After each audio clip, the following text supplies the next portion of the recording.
Hello. I want to talk today about why I think INFJs are so weird.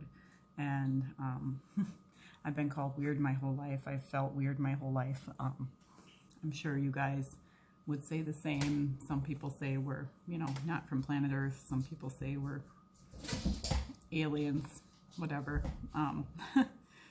But I have 10 things that I thought of just from my own experience and then comments from you guys. And yeah, so when I was in school, people would ask me, why are you so weird, or just say you are weird.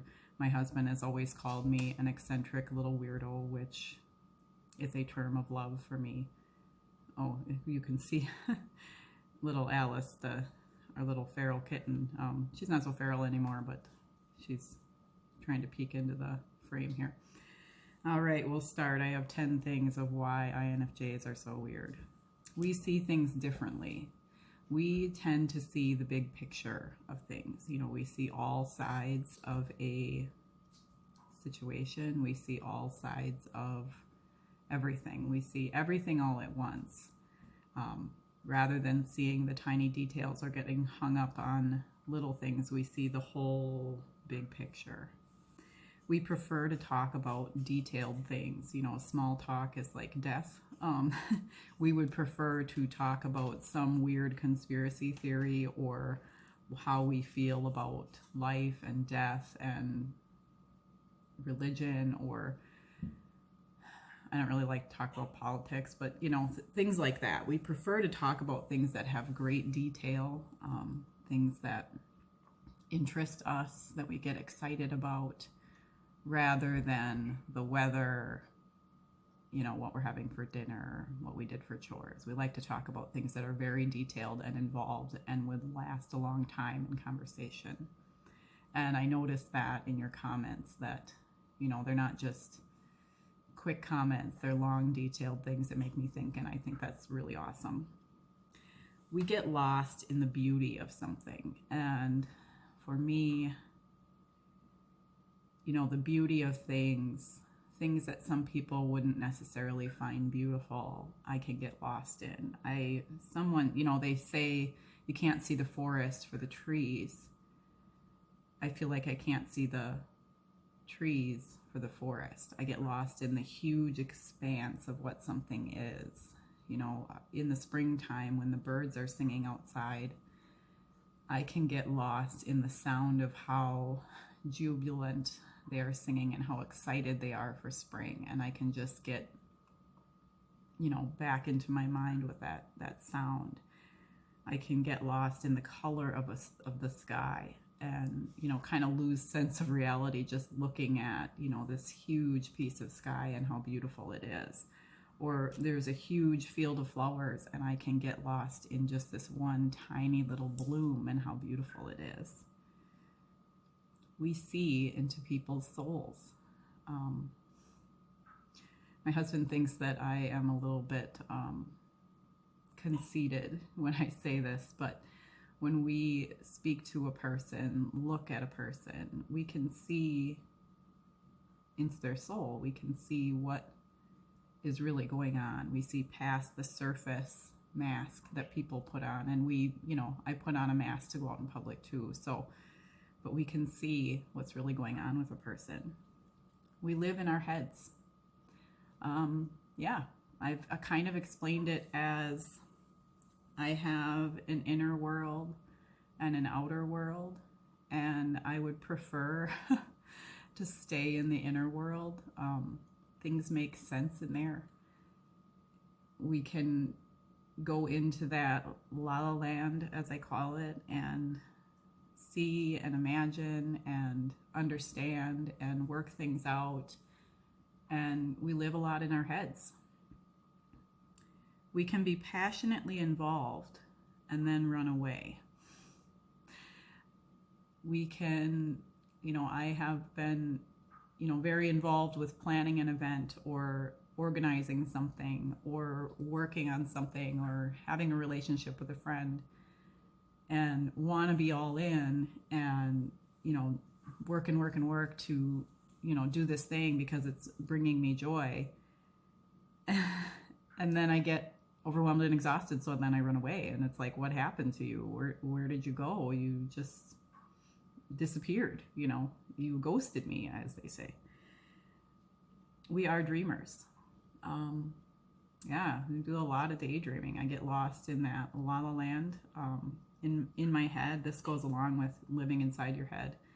And we can take an idea and just run with it inside our heads and dream and imagine and, you know, think about how things are going to turn out if we could have everything the way they wanted. You know, I have dreams about what my little farm is going to be like, and all I have to do is look at a seed catalog, and I get a really beautiful heirloom seed catalog, and all I have to do is start looking at that seed catalog, and then the dreams start, and I start dreaming about what my gardens are going to look like, and I can see them in my head. It's like just this whole reality inside, and we have big dreams, and we organize those things inside of our head, in our,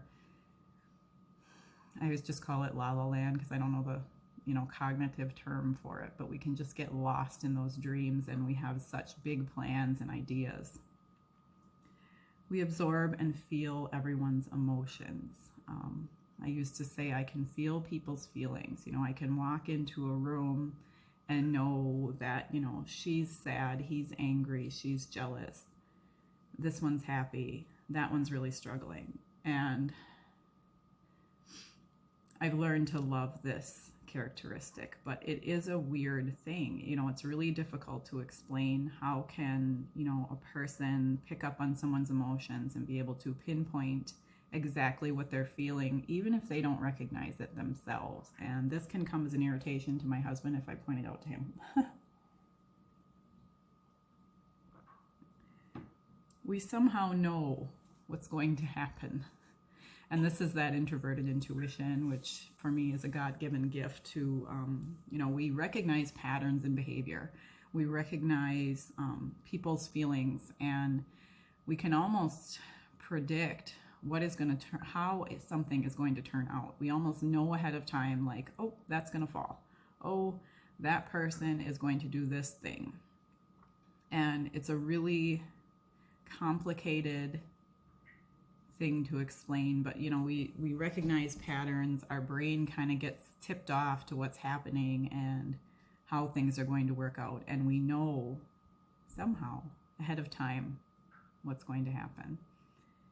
And that can really freak people out, especially if you tell them ahead of time this is going to happen, and then it does. It can really freak people out. And I've had a few people that have said that they were really uncomfortable in my presence because I had been correct about things that I had pointed out or said to them, and that they, you know, didn't really want to be around me because of that, and it was a weird thing for them.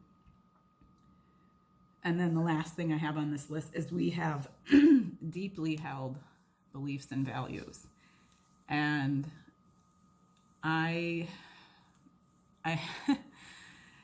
it's difficult to, I'm sure there's other types that are this way, but, you know, we have these deeply held beliefs and values from our experiences in life and from what we've been taught and what we've, you know, mostly it comes out of, you know, experiences in life. And if you know an INFJ, or you are an INFJ, you know that it can be incredibly difficult for someone to try to convince you that your beliefs are wrong or that your beliefs should be their beliefs. And that's why you might notice in the comments, I will not argue with people that want to sway my belief system, because that is something that is just, I almost want to say impossible to do. You know, if we have formed a belief and a value and have standards for things, it's difficult, if not impossible, to convince us to think another way. And for me, you know, my belief system with God, you know, comes from a lifetime of experience, of experiencing Him. And when someone comes to me and says, no, God's not real, your faith is flawed, you know, you don't believe in science, whatever, it would be really hard to convince me because I have, a lifetime of experiencing God, and I have been able to see and sense things in the spirit world since I was a tiny little girl. And I have experienced God's presence too many times in too many tangible ways to think that He isn't real.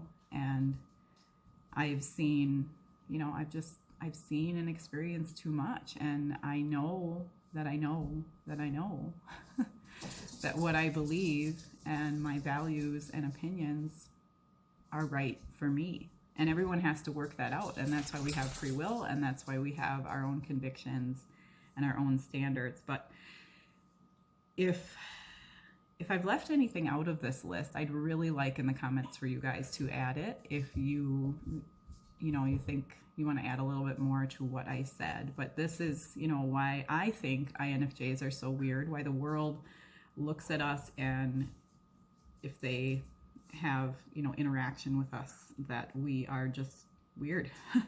We're just different. And I just, so that's my list. I want you guys to have a beautiful, great day.